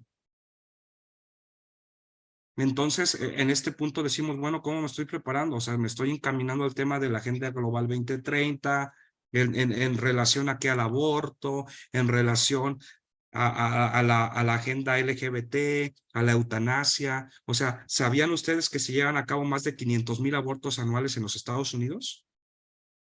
Y México no está tan alejado de todo eso. O sea, nos hemos convertido en países multihomicidas.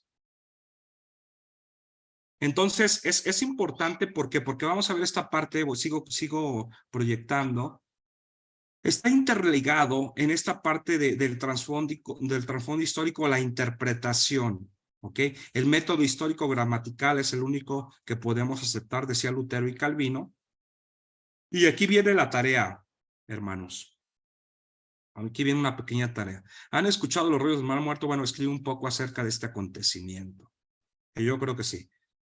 Como referencia a 1947, ustedes van a ver lo que pasó con este pastor que andaba ahí arriando sus ovejas y se encuentra una cueva, avienta una piedra, se escucha que se rompe algo, va a indagar, ya les estoy aventando el trasfondo histórico y se da cuenta de que hay un hallazgo muy impresionante, ¿no?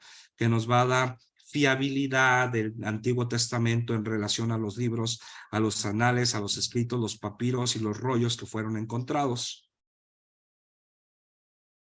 Y es de vital importancia conocer también estos factores. Número uno, el geográfico. Vean, aquí tenemos un mapa en donde tenemos a Judea, tenemos Samaria, Galilea. Ahora, pregunta, ¿dónde nace Jesús?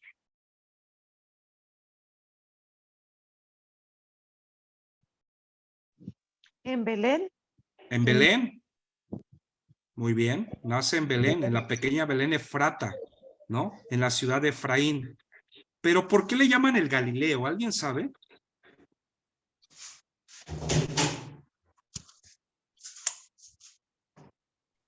¿Por qué le decían el Galileo? Se crió en Nazaret. ¿Perdón? Se crió en Nazaret. Ajá, pero ¿por qué les decían Galileo?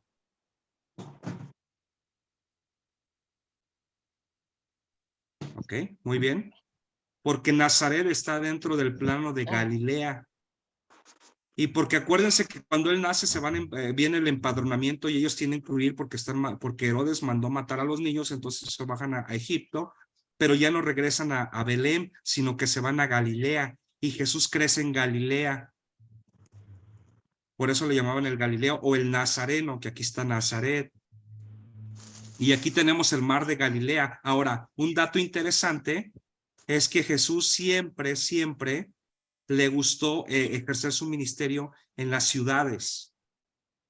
Aunque estas partes sí, muchas partes son agrícolas, se conocía, por ejemplo, que Galilea era una parte rural y que Jerusalén era como la parte citadina, pero hay grandes lugares aquí dentro de Galilea.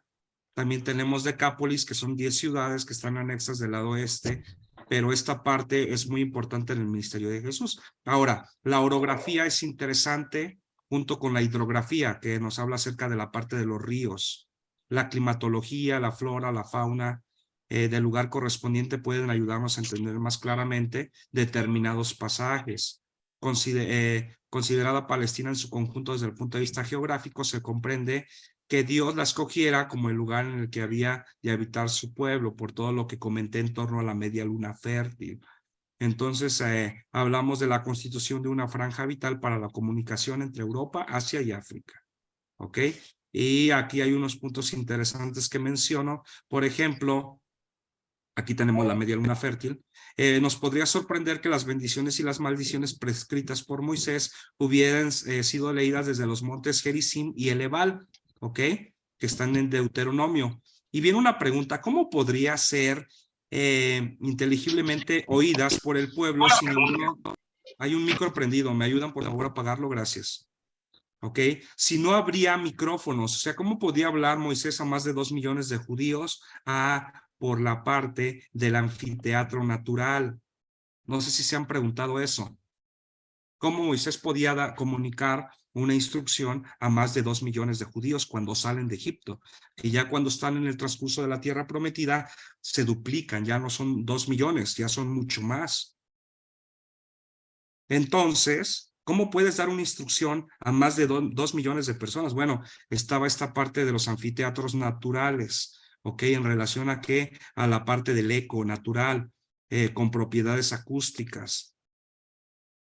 ¿Ok? Y todo esto lo podemos aplicar en la parábola también del buen samaritano, en donde el pasaje nos habla que David huye de Saúl, y ya en el Nuevo Testamento el estudio de la geografía bíblica nos permitirá entender mejor algunas experiencias de Jesús, tales como las subidas y las peligrosas tempestades en el lago Genesaret, por la parte climática, el episodio de la región de los Gadarenos. Se llama reverencia, ¿no? ¿Perdón? Perdón, no se escuchó bien, hermano. Ok, y una ojeada al mapa del mundo grecorromano en el que localizamos ciudades como Antioquía, que hay 2 Antioquías de hecho, Filipos, no sé si ya les pregunté en algún momento, pero quiero preguntarles, si no, pues me responden. Geográficamente, ¿de dónde es Pablo?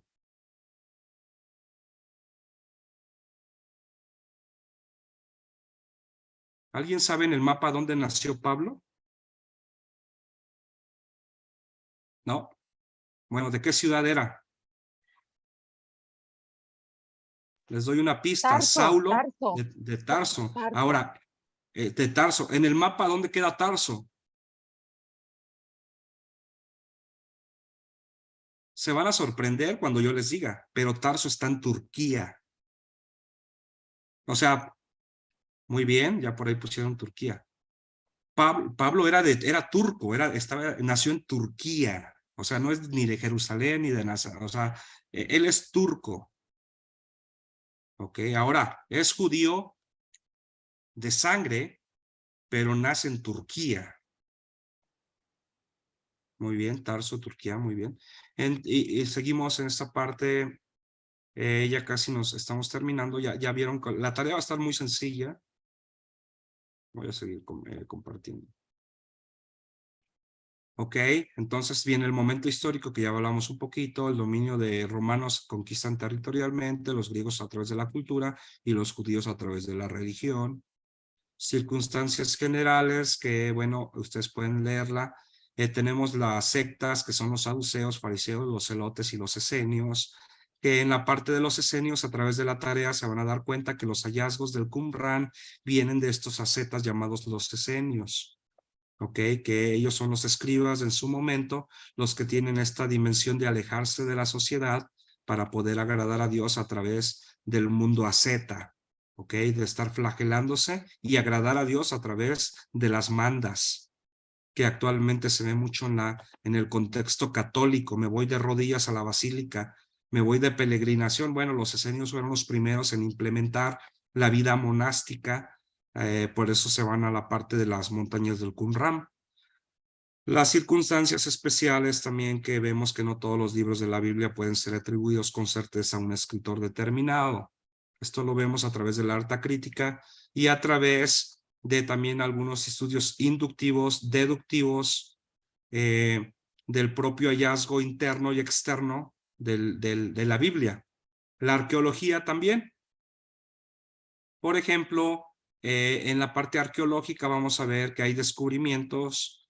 Por ejemplo, a los que les gusta un poquito más la parte de la ciencia, que hay un nexo que hay en el capítulo 2, me parece, de los hallazgos científicos, pero también en relación, por ejemplo, y con esto termino, en relación a las plagas en el tiempo de Moisés, hay un documental de National Geographic donde nos habla la parte científica y la parte lógica de la cronología de las plagas, que está increíble. O sea, vale la pena ver ese documental. Se llama Las 10 plagas y nos habla de cómo hay una sucesión y de por qué se da. Y este documental lo hacen personas no cristianas, pero dan fe y fiabilidad del acontecimiento que se da en el libro del Éxodo. Está increíble porque uno puede ver eso y ya no vas a predicar de la misma forma acerca de las plagas, ya cuando hay testigos oculares, vivenciales, y aplicado incluso el método científico. Es brutal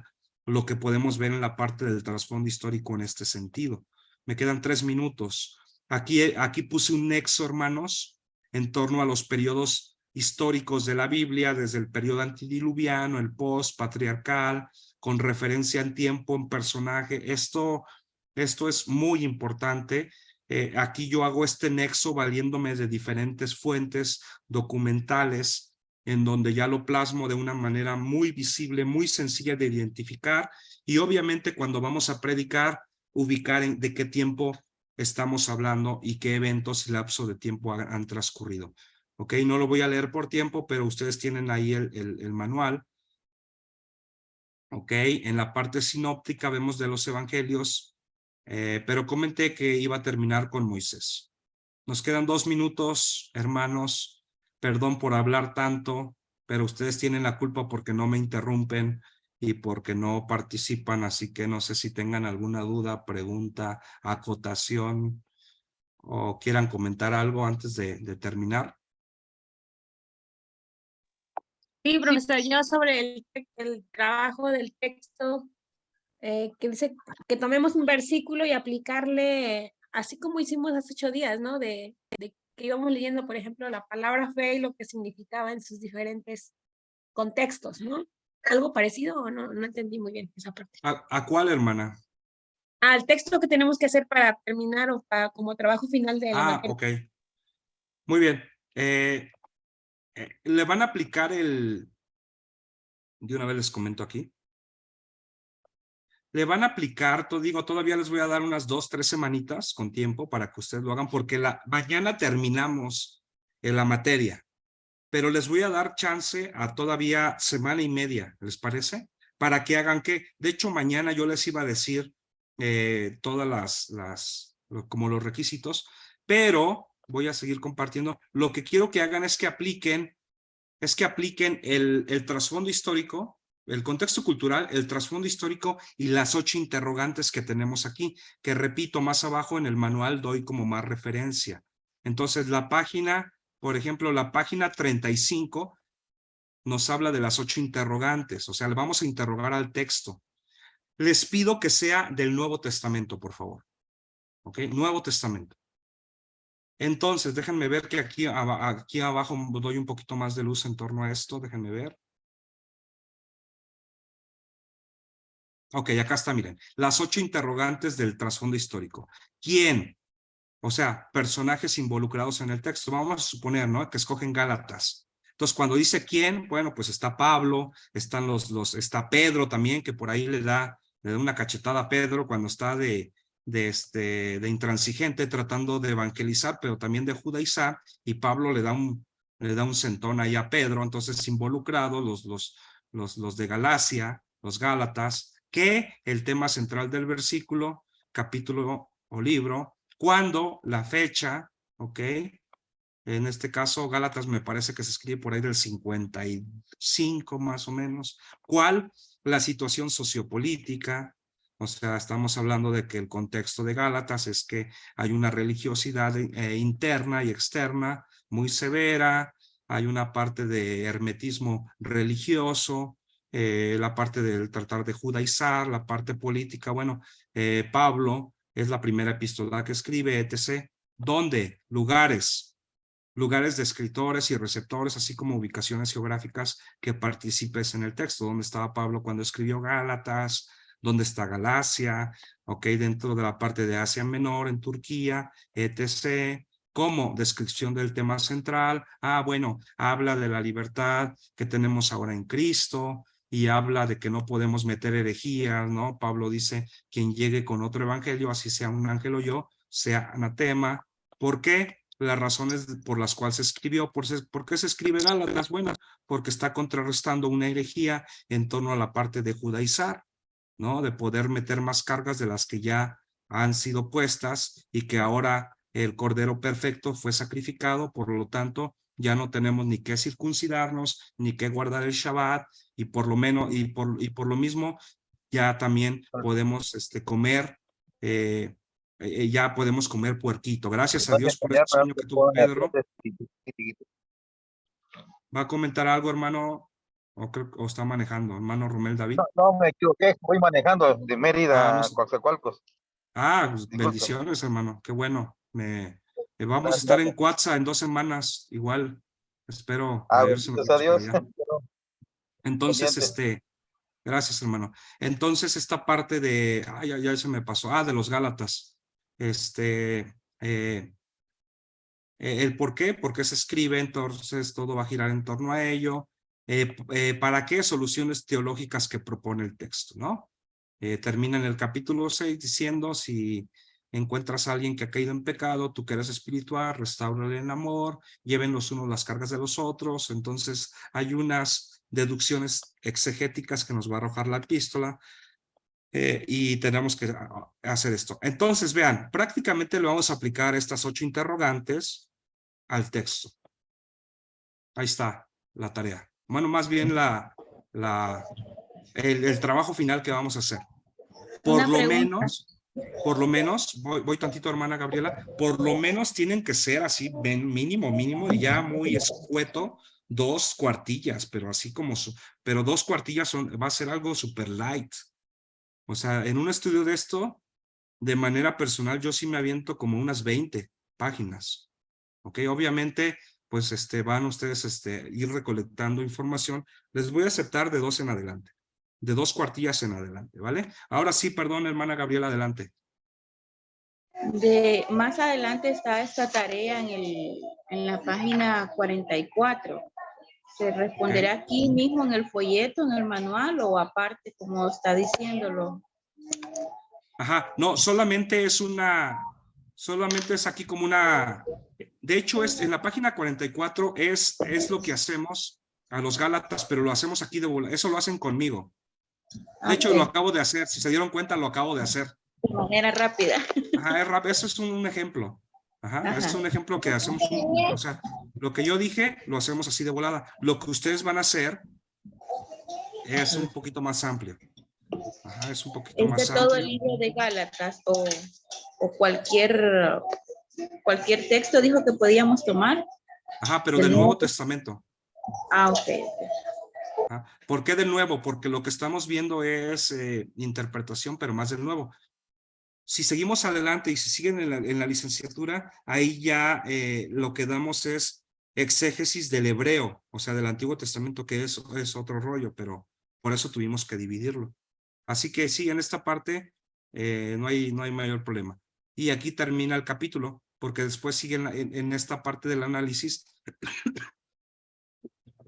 perdón, que si Dios nos permite y nos presta vida, vamos a abordarlo ya en exégesis. Es cuando ya vamos, aquí ya vamos a aprender griego, hermanos. O sea, ya en el próximo, ustedes prepárense porque ya ustedes van a leer griego, van a interpretar en griego, se va a poner bueno esto. Y yo quiero ver eso, ¿vale? Así que ha sido un placer estar con ustedes. Gracias por la reunión extraordinaria que tuvimos hoy en miércoles y que se tomaron el tiempo. Nos vemos como quiera el día de mañana. El día de mañana. La tarea, digo, está bien sencillita, nada más investiguen un poquito de los rollos del Mar Muerto y mañana nos echamos aquí una platicadita. Mándenme un audio de 1 o 2 minutitos en donde me den referencia y yo quiero escuchar que sí estudiaron. No hagan un escrito ni nada, solo vean. De hecho, hay documentales o resúmenes de los rollos del Mar Muerto. Me avientan un audio al WhatsApp, yo lo escucho y es todo. O sea, fácil, sencillo. Ahora sí que está súper sencillo.